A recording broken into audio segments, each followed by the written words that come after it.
listening to LSU Daily with Matt Musso, your home for all things LSU sports. Off and running on another edition of LSU Daily. Welcome in. Glad to have you with me. Before we turn the page officially to LSU and Texas A&M, I kind of want to address the elephant in the room, and that is the growing love for LSU in the postseason here in 2024. And look, I'm not trying to rat poison this team to death here ahead of the biggest game of the season, but the reason this is the biggest game of the season is because of the improvements that LSU has made since their week one loss to USC. The reason this is the biggest game of the season is because of the improvements that A&M has made since their week one loss against Notre Dame. The reason this is the biggest game of the season is because it does carry all of those postseason implications that are starting to be tossed around pretty furiously with your Fighting Tigers of LSU. So you kind of have to talk about it. And we will. Bill Connolly released a fantastic piece over at ESPN, kind of breaking down the conference title races and the playoff race so far to this point in the season as we head into week 9 in college football. And not only that, Brian Kelly has obviously started to be asked about this as well, and kind of was asked about postseason picture post-game Arkansas, was asked about it again at his Monday press conference, gave two different answers. Want to let you hear them both because it's very telling. One is very coach-like, one is not. So again, we're not trying to rat poison the team to death, but it's just a conversation that you have to have right now as LSU heads into the biggest weekend of the year to this point with so much on the line. Everything they want, every goal right in front of them for the taking. So we'll dive into it. Smash the like, get subscribed if you have not already. Share, all of that greatly appreciated. Follow me on social media at Musso Matthew on Twitter X. You can find me on Facebook, Instagram. I'm there at Matthew Musso1. All of it greatly, greatly appreciated. And again, if you're a business owner, or you know a business owner that might be looking for partnership, sponsorship opportunities, open for business here on LSU Daily. Stretch run of the season, lot to play for LSU. This is the time, and I'd love to work with anybody. You can email me if you're interested in that, matthew.musso@guaranteemedia.com, or feel free to reach out on any DM as well. Okay, let's dive right into it. LSU has come a very long way since they dropped that opener 27-20 in Las Vegas back on Labor Day weekend. The narrative around this team has changed drastically, and it's deserved. They have really improved, specifically defensively, each week. And with that comes higher expectations. And that was our conversation after the game. It's like, man, look, that looked bleak. And looking at the schedule that you have ahead, this is the prognostication. This is the forecast that I would give you, and it wasn't good. It said 8-4. And it's week 1. But the caveat that I'm certain and made sure to throw out with that is teams are allowed to improve, and this team will improve. And other teams might not be as good as we think because it's so early, but in that moment, you have to give your thoughts. LSU is clearly much closer to 9-3, 10-2 at this point. In fact, LSU has the 5th best odds in the conference right now to finish 10-2 at 39.6% chance. A 39.6% chance given Bill Connolly's SP Plus to go 10-2. Missouri's right in front of LSU, and that's solely because of schedule. But Missouri has looked anything but impressive the last few weeks, the last few times out here. So we'll see if that number continues to kind of drop. What's more important than that is LSU's conference record. I say more important, but it kind of goes hand in hand. Let's start with playoff. So Bill Connolly over at ESPN, he obviously runs the SP Plus, all that. It's one metric. I don't love that metric. I don't love the All-State Playoff Predictor, right? I don't love FPI. I think they're a good judge, but I don't think they're very accurate of predictors in a vacuum, in their own space, by themselves. But when you combine them, they've shown to be pretty darn good. And Bill explains that in his piece.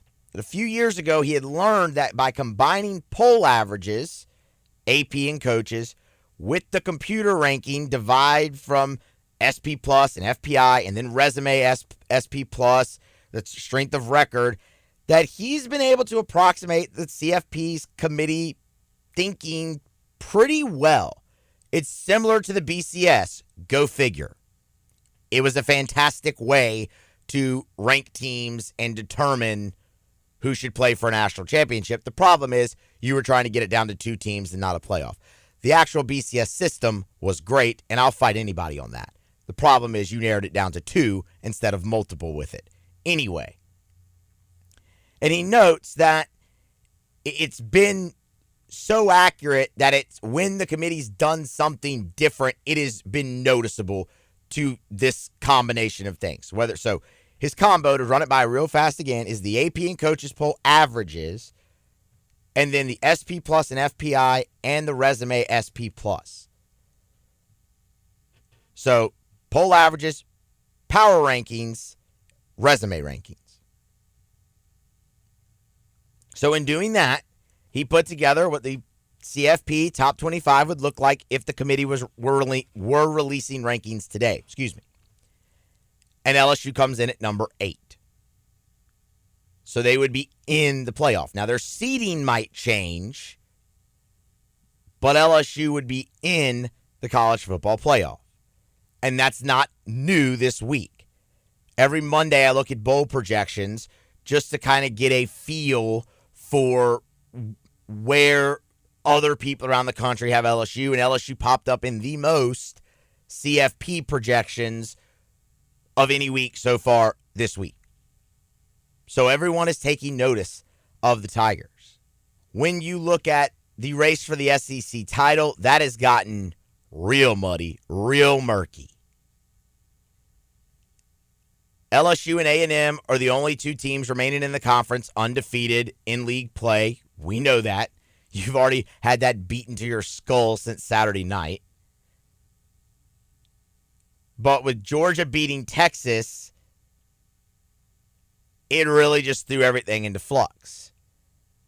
Because now when you look at SP Plus, the 2 teams with the highest chances, the favorites, the highest title odds in the Southeastern Conference are Texas, still just edging Georgia at 24.6% chance, and your Fighting Tigers of LSU at 21.3%. So what I'm telling you here is heading into the biggest matchup, LSU is projected to be in the college football playoff and in Atlanta for the SEC championship. And wrapped into that has a chance to go 10-2, about a 40% chance to go 10-2, which was a hard sell a month and a half ago when they lost to USC. But that's a big credit to this coaching staff and the improvement. And again, those are just numbers. It's not lockstep. It's not locked in.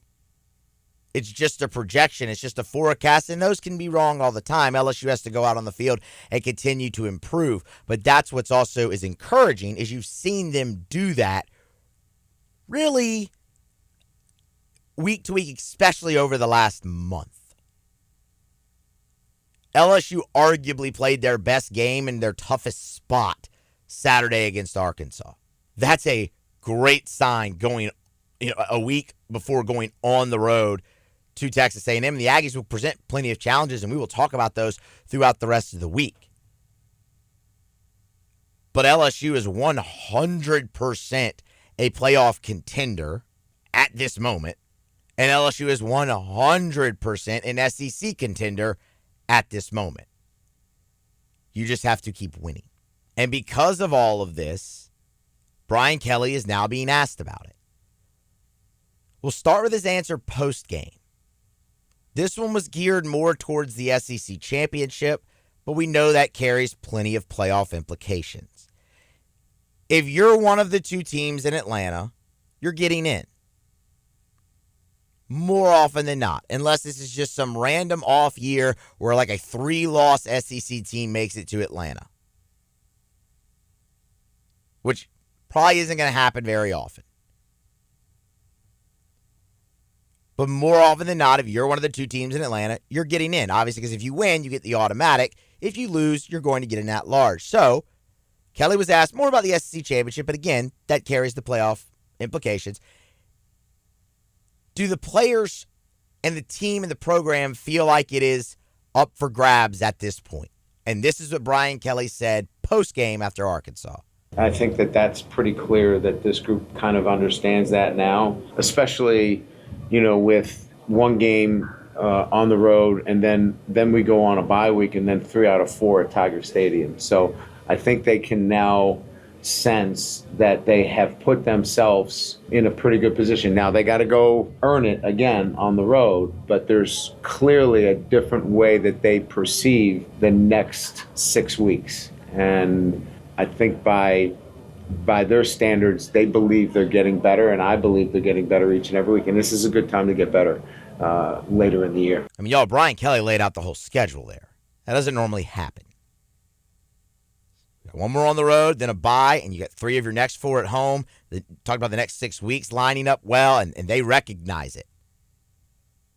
Compare that to the answer he gave Monday when he was asked about the CFP chatter ramping up. And again, questions phrased a little different. Whereas, man, you were doubted early, and now you're being praised and thought of as a playoff team. How do you handle that chatter?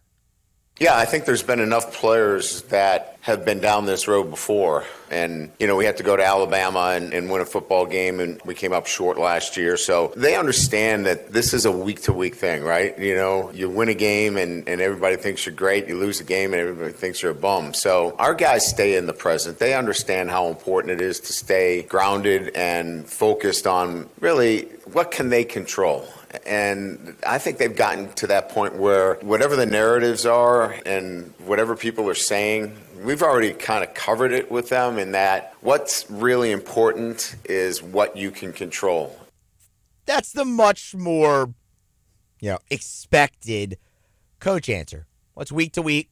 Guys have been through this. They know it. Look, we went on the road last year and lost when we had playoff implications at Alabama. They understand control what you can control. But we've addressed it with them.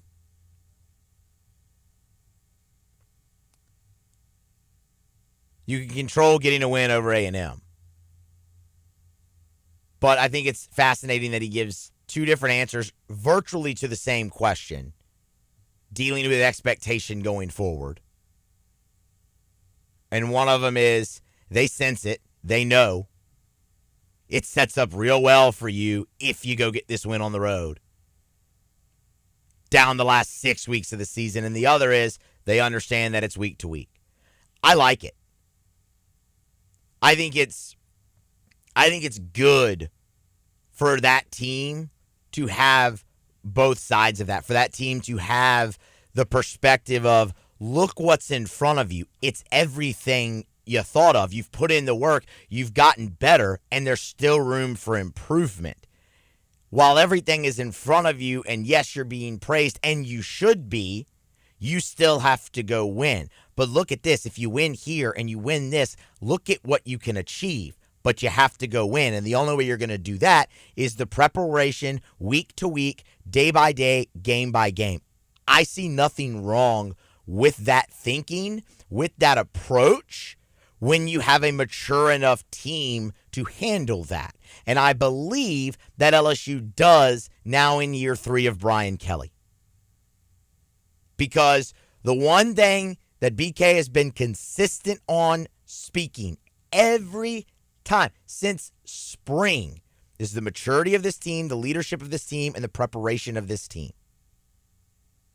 They had to learn how to finish games, and they've done that, by the way. They could work out some of the penalty issues that they're having. They could still get a little bit better at running the ball. Like, there's things. But they're mature. They have great leadership. Because you don't go into Arkansas in that spot and do what you did without great leadership and maturity and great preparation. And you've seen that time and time again. So I think this team is equipped to be able to be given both sides. Like it certainly seems like they have been. I mean, if Brian Kelly's talking like that in the media, I don't think he hasn't talked like that to the team just because, they read stuff. Like, they're going to see those quotes. So, I mean, if he's going to say it there, why not say it in the building? It's going to be fascinating to see. Now, the other thing that I will say about this game is a conversation that we had against Ole Miss. And that deals with the 12-team playoff. There's more teams in. You're not fighting just for 4 spots. Each of these teams is undefeated in conference play. Does that change the weight on the outcome of the game? Brian Kelly was asked Monday if they view this game differently with a 12-team playoff now instead of a 4-team playoff. I think the one thing that is so important to point out, everybody's looking for how can they be consistent? How can they be the same team week in and week out? And for us, it's about our preparation and our process and how we can be consistent. It's the consistent application of what we do and how we do it, and then turning that over to performance. So whether it's a 14 playoff, 18, 12 team, that really doesn't come into the equation as much as how we prepare consistently. Are we going to prepare as well as we did last week? And if we do, then we will perform equal to that. And that's really what we'll focus on this week. And that's the answer that I expect him to give, and that's the answer that he should give. Keep the same preparation. Keep working on consistency. How can you become the most consistent team, the best version of yourself week in and week out? Correct. Now, that being said as well, you absolutely want to win this football game. 100%. This is going to be an awesome game. It is. This is going to be 2 teams on a 6-game winning streak under the lights in Kyle Field. It's the best game of the weekend in college football in Week 9. All eyes are going to be on College Station. And you want to win this game. And it's going to be excited. It's going to be packed full of emotion. Absolutely. Why wouldn't you want to move to 5-0 in Southeastern Conference play? But a loss here does not end your playoff hopes. Yes, it would tag LSU down to a second loss on the season. That's fine. But it's the same conversation we had when LSU faced Ole Miss. Remember, we said, who needs this win more? And I told you, the answer was Ole Miss. Because while each team has 1 loss, Ole Miss's 1 loss was in conference. LSU is undefeated. And what we have consistently said and stuck to this narrative, and we will because it's ironclad, if you go 7-1 in the Southeastern Conference, you are getting into the college football playoff. Even if you don't make it to Atlanta, say you end up with nothing but 7-1 teams at the top. If you go 7-1 in this league, with as deep as it was this year, it's going to be hard to be left out, and I think you're in. I also don't think there's going to be 4 7-1 teams. Texas and Texas A&M still have to play each other. LSU still has to face Alabama down the stretch as well. LSU and A&M have to play each other. Georgia still has to play Tennessee. Texas still has to play Texas A&M. Like, Missouri plays Alabama this weekend. There's room for error there. So go 7-1 and you're in. What it does and why it still feels big, why that doesn't actually taint the game, is because it just leaves you with 0 margin for error. I think LSU is a better team than Alabama, and I think they have a great chance to win that game, especially at home, and I think they're going to be a favorite in that game at home. But wouldn't you feel a lot better about LSU's chances in that game if they were going in there still undefeated in the SEC and able to play a little bit more loose and not tense, knowing there's zero margin for error? People are going to tell you right now that LSU has zero margin for error, and that's just not true. They do, because they're undefeated in conference play. And one loss there isn't going to kill you, even though the loss to USC looks bad. And it's the same thing for Texas A&M. Now, their out-of-conference loss is better than yours. That is true. And that adds to this as well. But like I said, the process of elimination that will occur in the SEC is likely to leave you with very few 7-1 teams in the league. If you're one of them, you're getting in.